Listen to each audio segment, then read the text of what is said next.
Morning, YouTube. Welcome to Moose Preparedness. I am Moose. Sorry I've been gone for a few days. We decided, because we are leaving, we should go check up on family and did a quick trip, thinking it'll be quick, easy. Nothing is ever quick and easy with traveling. And the day before, my daughter came down with something pretty nasty.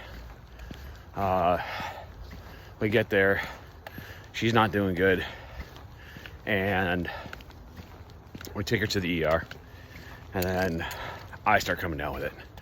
So that's why I've been off of the interwebs for a little bit.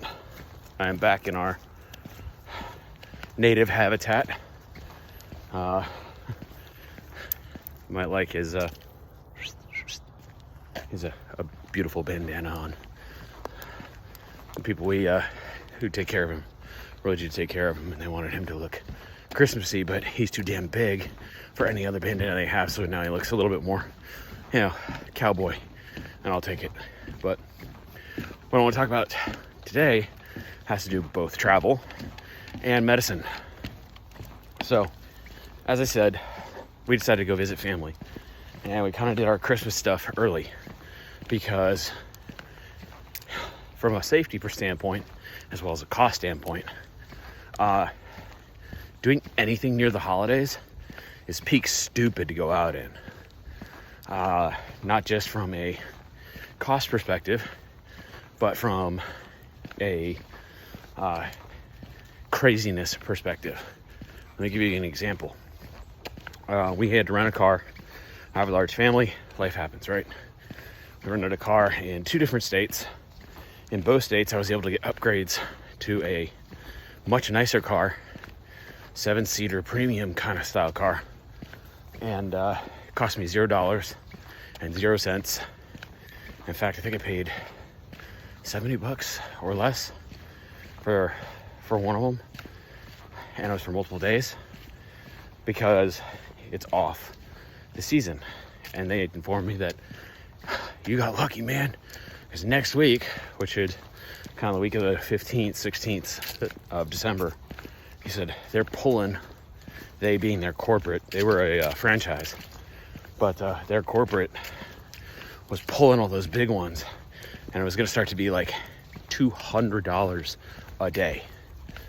So, ho, ho, ho, take it where the sun don't go, courtesy of folks trying to cash in on a little extra. Now, I'm a capitalist. I don't fault them, but it also doesn't mean I have to give that to them. Same thing with travel. We went through Denver International, or Denver Airport. We went through IAH, so Houston International. Excuse me. You're gonna have to bear with me as I'm trying to get through this crap too.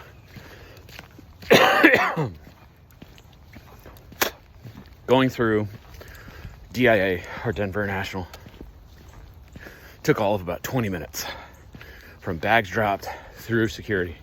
Now, we fly early so we don't ruin our whole day sitting around in a freaking airport or waiting to leave on the other side. But still, I was pretty impressed. Denver was really, really quick to get through because it was peak, not on peak season, right? Same thing with IH. When we went through Bush, it was stupid fast. How do I mean by stupid fast? Like, they opened up the lane. My wife and I were the first ones through the lane. From bag drop through security, already hitting the tram to our flight was under 20 minutes. Like, that's crazy fast, especially for a large family. So you avoid some of the craziness and you get some of the deals. Here's the crazy thing. I didn't ask for any of the perks. And that's one of the things that I think you need to consider when traveling this year. Just treat people like humans. Be nice. Ask them how their day is. That's all I did, was be polite. My kids were polite. Yes, ma'am. No, ma'am. Yes, sir. No, sir. Thank you. It's very kind of you. How's your day going? that stuff, one, it's just the mark of a good human being. But two, they hear it so infrequently that it shocks them. It shouldn't. That should be the standard. But I digress. Anyway, if you're going to travel, try and get it in before the end of this week. Otherwise, you're going to get sucker punched in the face for everything else. As I said, we had our family, and there's 5 of us, and we were able to fly from Denver to IAH for $123, all 5, one way, and then another $130 to our final destination. So not bad. All right, medicines. As I said, Kid Wonder got sick right before we left. We're thinking, okay, 24-hour bug should be okay. She was not. We arrived at our destination. Of course, we go to visit parents.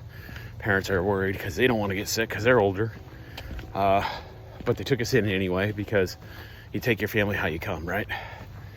And littlest one could not break her fever. 102, 103, almost up to 104. Decided, okay, we need to go to the doc.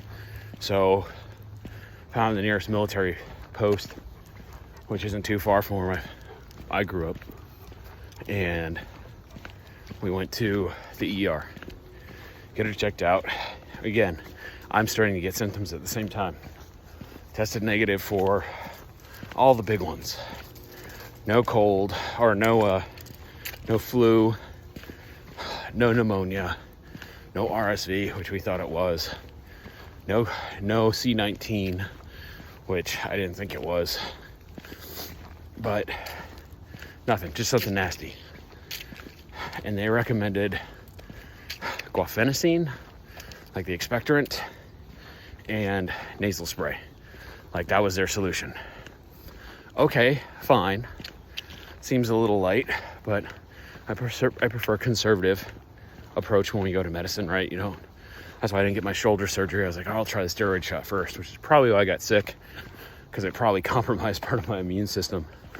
Because usually I do not get sick, especially in my lungs. Anyway, sounds like you got tuberculosis on it, hacking up a lung, high fever. I was out.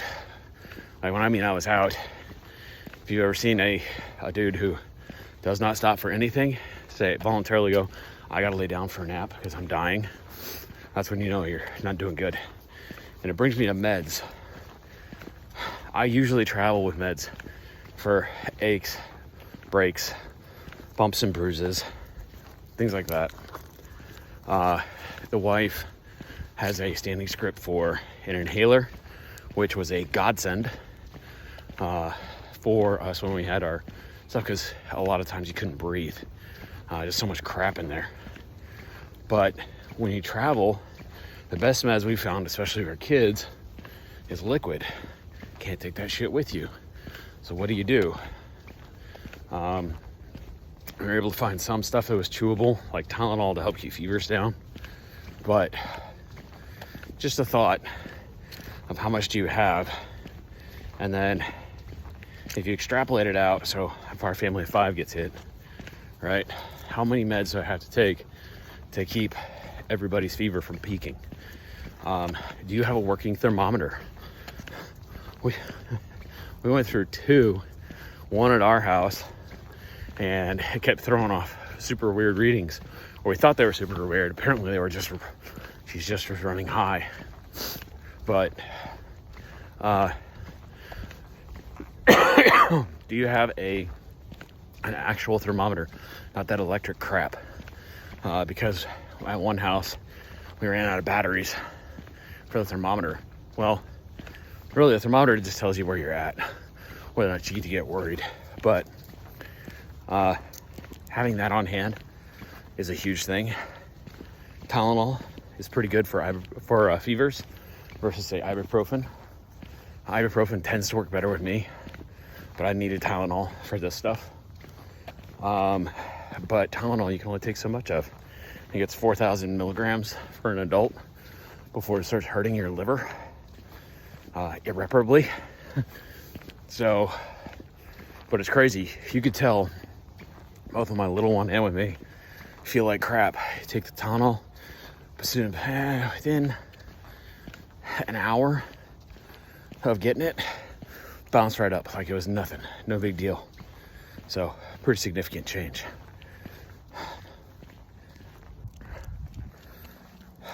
So, watching that Tylenol hit, you're like, oh, I feel better. And then you decide to go do something stupid like, oh, I don't need to do X, Y, or Z, or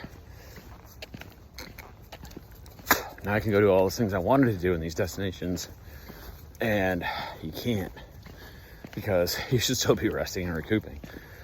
Learn from my mistakes. All right, I don't sit down very well. I don't rest and relax. Ask my wife. It's probably one of my biggest flaws. I don't do a whole lot of rest and recovery. I mean, shit. I've been home for less than 12 hours, and I'm already out humping a 60-pound pack with the dog. Knocked off 2 things off my to-do list, and it's not even 9 a.m. yet. So it's one of those things you have to take the time to rest. But you go through meds quickly. So I'd highly recommend you take a look at your stock of both cold meds and medicines that you use to treat fevers or you use to treat infections.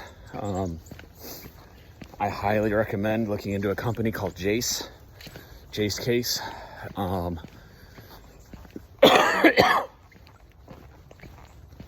I've used them in the past for antibiotics, just to have on hand. I know they do a whole lot more now, but the quality of their products, they're tailoring it to the individual. For example, if you are allergic to sulfa drugs, or if you're allergic to a certain thing, the doctors take that into consideration when they do their prescribed dosages, as well as they give you enough and they go, okay, well, if you have a suspected UTI, here's what you would use out of the pack that we have provided. If you have an upper respiratory infection, if you have a this, that, or the other, so you don't have to guess. I was pretty impressed with their stuff before. I haven't ordered from them in a couple of years because my stuff was good. We're looking at re-upping, but it's things like that, you know, kids liquid Tylenol. Who would have thought, right? You don't use it a whole lot, but having that on hand to help break that fever when it starts to get up to the 104 realm was huge. Now, the doctor did say, hey, look, let the fever run if it's in the 101s, maybe if it's the 102s, because that's what she needs to help fight the infection. That's her body fighting it. And I'm good with that to an effect. But you also got to look at it and go, there's a risk too, especially if you don't have a working thermometer. Like, you got to gauge based off of how she's behaving. How's it going, buddy? As you see, his little bandana.